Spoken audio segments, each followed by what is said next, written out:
আচ্ছা, দারিদ্র্য ব্যাপারটা আসলে কি? এটা কি শুধুই টাকার অভাব, নাকি এর ভেতরে আরো অনেক কিছু আছে? ট্রে বনিলা তার বিং পুর বইতে এই প্রশ্নগুলোই কিন্তু তুলে ধরেছেন, বেশ অন্যরকমভাবে। হ্যাঁ, ঠিক। টাকার অভাবটা তো আমরা খালি চোখেই দেখি। কিন্তু দারিদ্র্যের যে একটা মনস্তাত্ত্বিক দিক আছে, একটা সামাজিক চাপ আছে, সেইটা অনেক সময়ই নজরে আসে না। হুম, বনিলা ঠিক সেই জায়গাগুলোতেই আলো ফেলেছেন। একদম। তো আজ আমরা এই উৎসের কিছু অংশ নিয়ে কথা বলবো। উৎসটাতে বনিলার চিন্তাগুলো খুব সুন্দরভাবে রাহিম নামের এক ছেলের জীবনের গল্পের মধ্যে দিয়ে দেখানো হয়েছে। হ্যাঁ, রাহিমের গল্পটা। আমাদের আজকের এই আলোচনার লক্ষ্য হল এই উৎসের সাহায্য নিয়ে দারিদ্র্যের ওই গভীর দিকগুলো, যেগুলো সাধারণত আড়ালেই থেকে যায়, সেগুলো একটু বোঝার চেষ্টা করা, বিশেষ করে এর মানসিক সামাজিক প্রভাবগুলো। ঠিক। মানে টাকার হিসাবের বাইরেও যে দারিদ্র্যের একটা বিশাল জগৎ আছে, সেটাই আমরা রাহিমের গল্পের মধ্যে দিয়ে দেখব, তাই তো? হ্যাঁ হ্যাঁ, সেটাই। চলুন তাহলে রাহিমের গল্পটা একটু শুনি।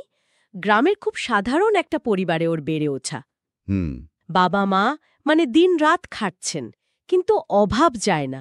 রাহিমের আবার পড়াশোনার খুব শখ। আচ্ছা। কিন্তু ধরুন, স্কুলের বই কেনার পয়সা নেই, অনেক দিন তো না খেয়েই স্কুলে যেতে হয়। উফ।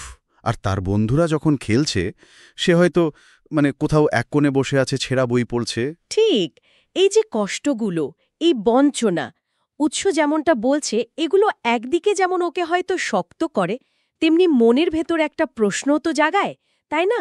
অবশ্যই। জীবনটা কি এরকমই থাকবে, এই ভাবনাটা? এখানেই বনিলার প্রথম গুরুত্বপূর্ণ কথাটা আসে।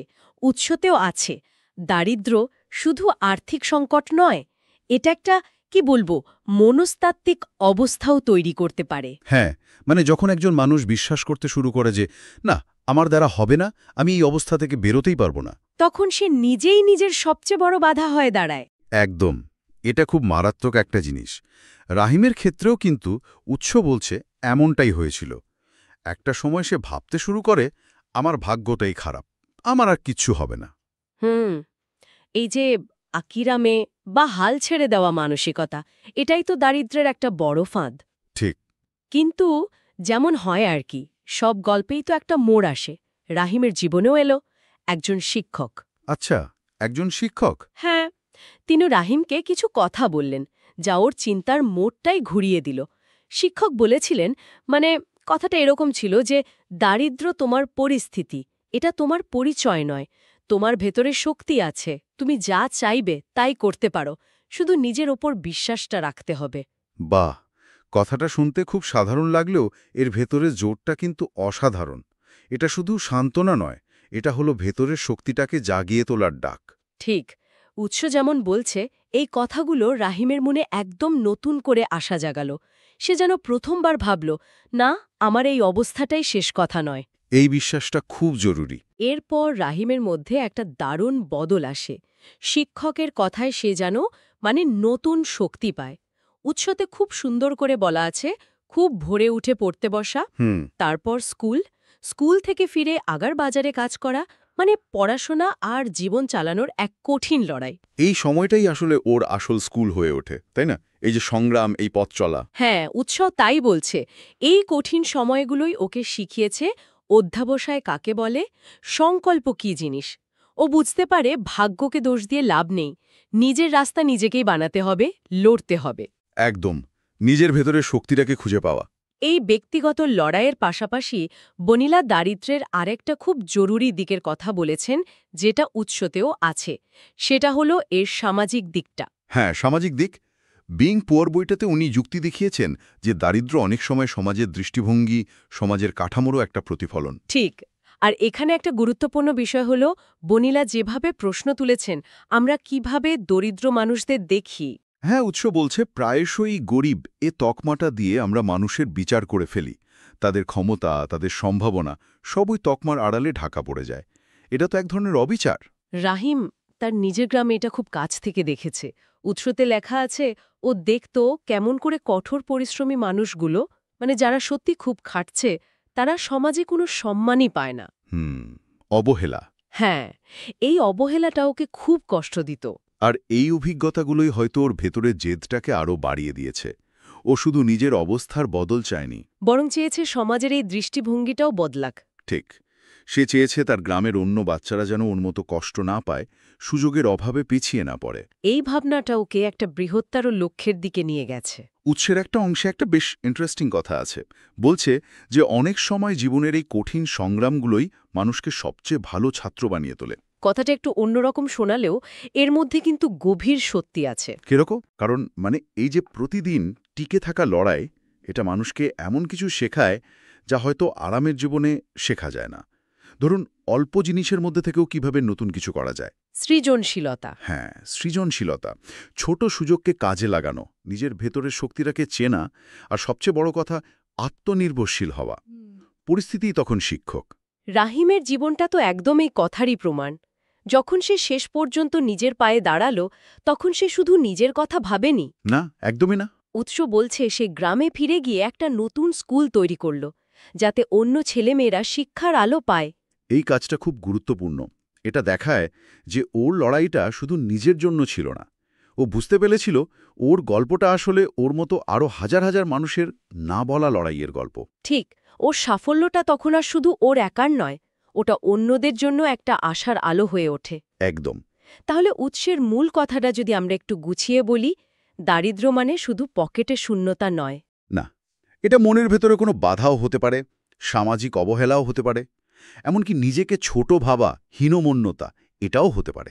আর সবচেয়ে জরুরি শিক্ষাটা হলো, পরিস্থিতি যেমনই হোক, নিজেকে ছোট ভাবা যাবে না, অসহায় ভাবা চলবে না। হ্যাঁ, উৎস যেমন বলছে, সাহস, চেষ্টা, অধ্যাবসায় আর নিজের ক্ষমতার উপর বিশ্বাস বা সংকল্প, এগুলোই আসল হাতিয়ার।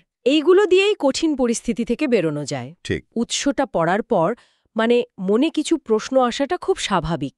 যেমন, আমরা কি সত্যি আমাদের ভেতরের বা বাইরের দারিদ্র্যকে হারাতে পারি? এই যে মনস্তাত্ত্বিক বা সামাজিক বাধার কথা বলা হলো, এগুলো কি ভাঙা সম্ভব? সব অসুবিধার বিরুদ্ধে লড়ে কি সত্যি এগিয়ে যাওয়া যায়? এই প্রশ্নগুলো আসলে আমাদের নিজেদেরকেই করতে হবে, নিজেদের ভেতরের দিকে তাকাতে হবে। উত্তরগুলো হয়তো সহজ নয়, এক কথায় দেওয়াও যায় না।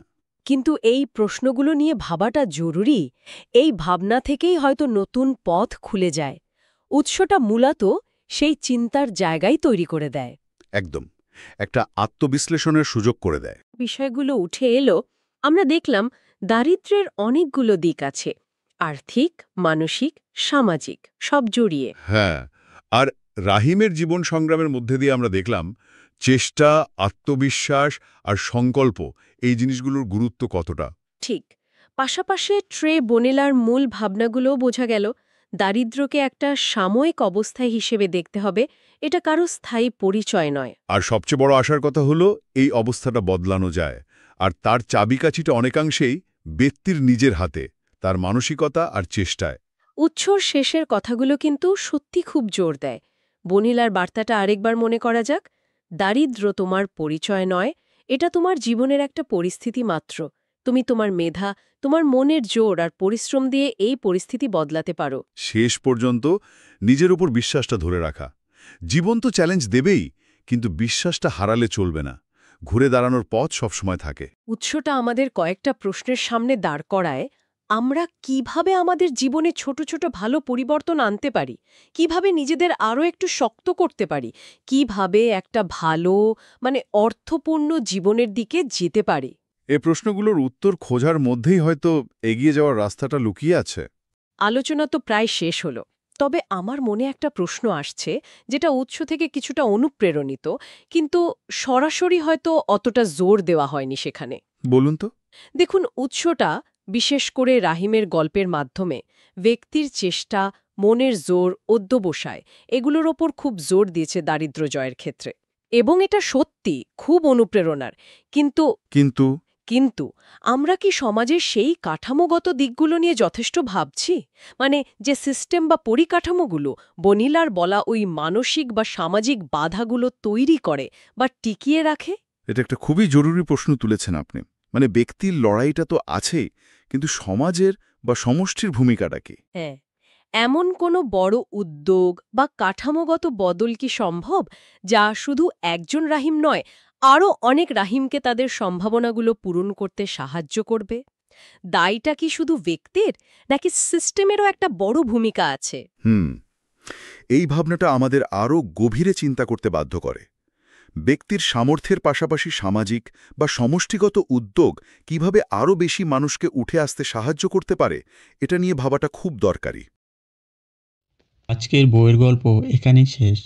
সামনে আসছে এমন সব বইয়ের রিভিউ আর গল্প যা আপনার চিন্তা বদলে দিতে পারে।